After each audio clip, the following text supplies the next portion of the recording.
24-hour scary stories. Surviving at the Conjuring house.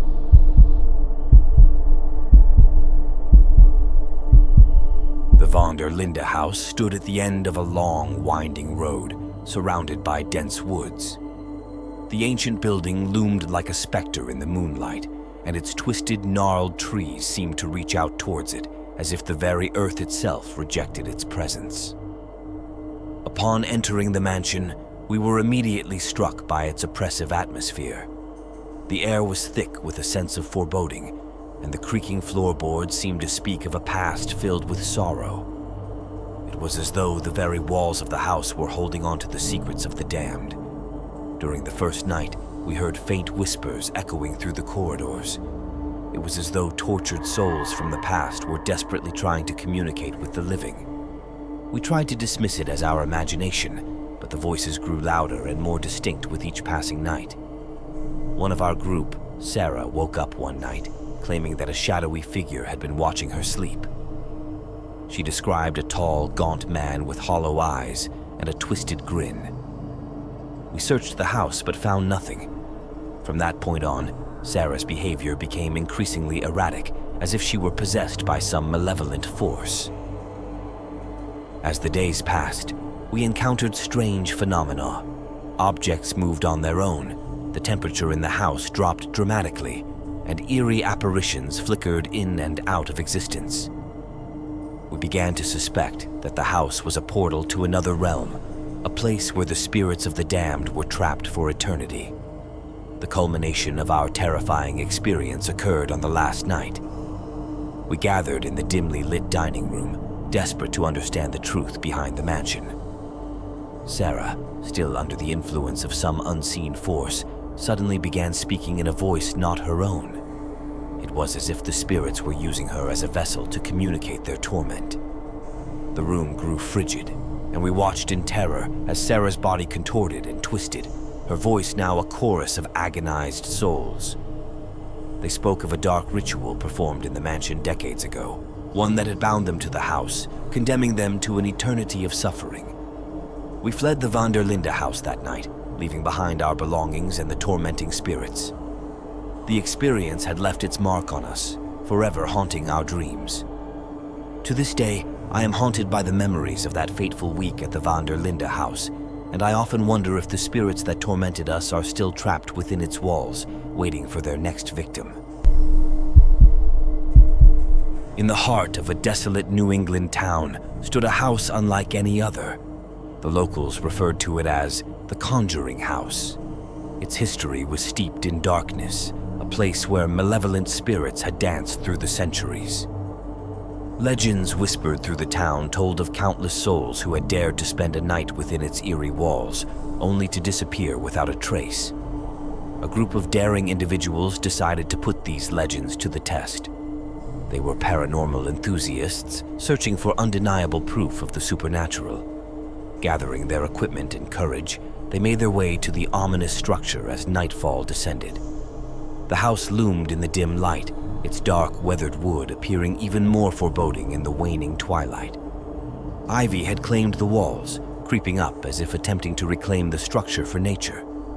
Broken windows stared like vacant eyes, revealing nothing of the secrets held within. As they entered, a chilling breeze swept through the creaking door, whispering secrets of the house's dark history. The team wasted no time in setting up their equipment, EMF detectors, infrared cameras, and voice recorders. Eager to document evidence, they fanned out, each exploring a different area of the house. The atmosphere grew increasingly oppressive as the night wore on. Unexplained noises echoed through the halls, footsteps not their own, and spectral whispers that sent shivers down their spines. Shadows moved in the corners of their vision, as if the walls themselves were alive. Hours turned into days, and their stamina was pushed to the limits. Fear gnawed at their resolve, but they persevered.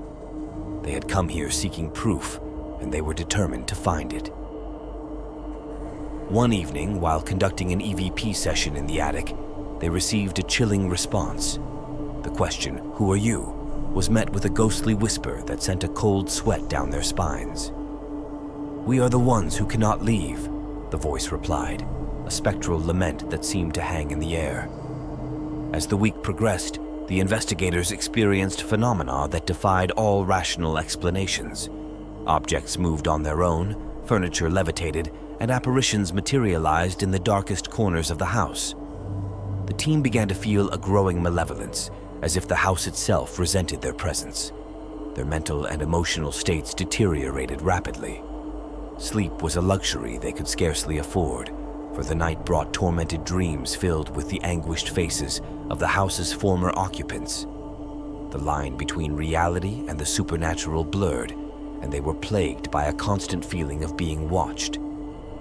On the final night of their investigation, the team gathered in the parlor, a room that had seen more darkness than any other.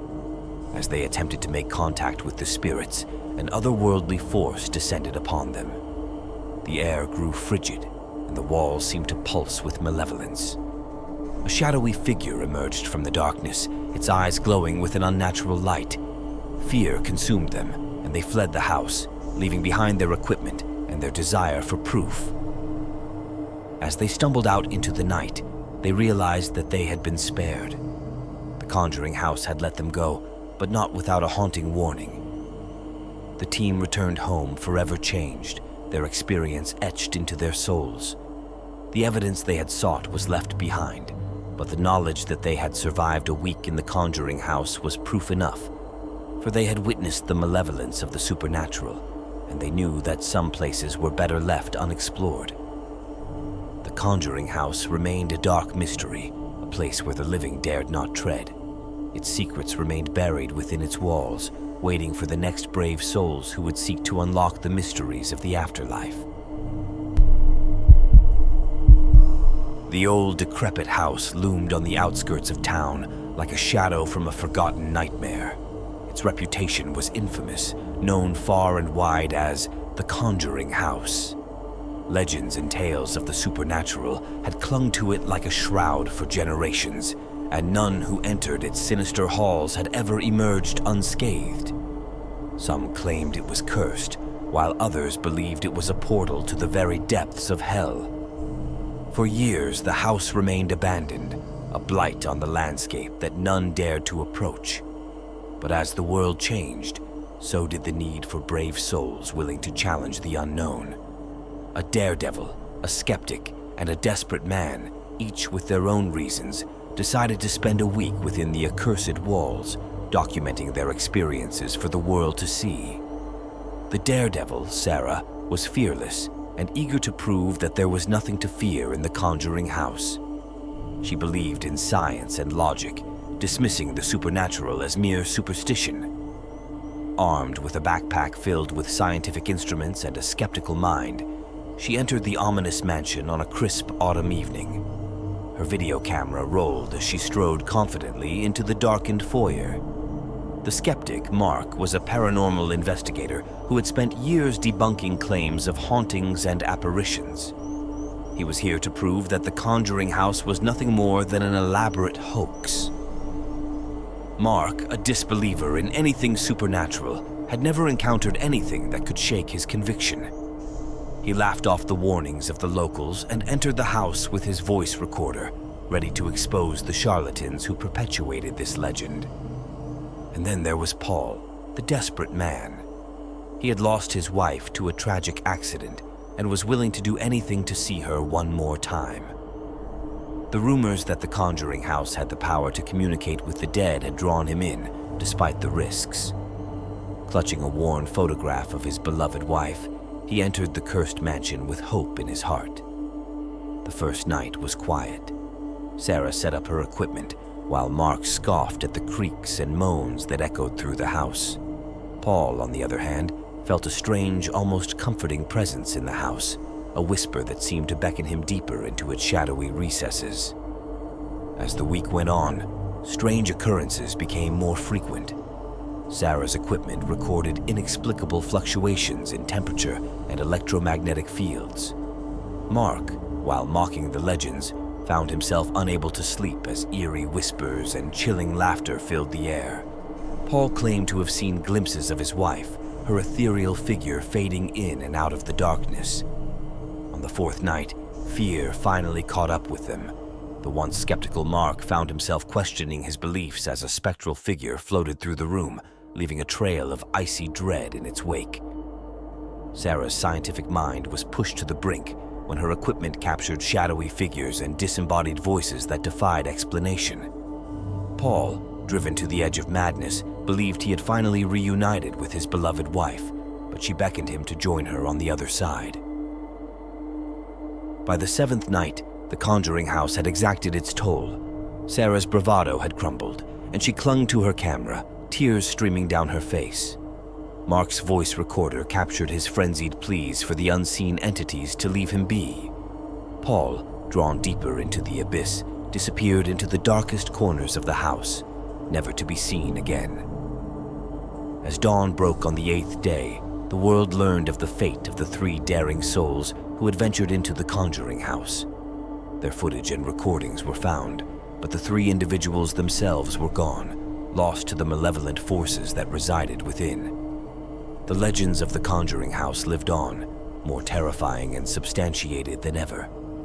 The world watched in horror as the week-long experiment ended in tragedy, and the world's bravest were humbled by the unknown.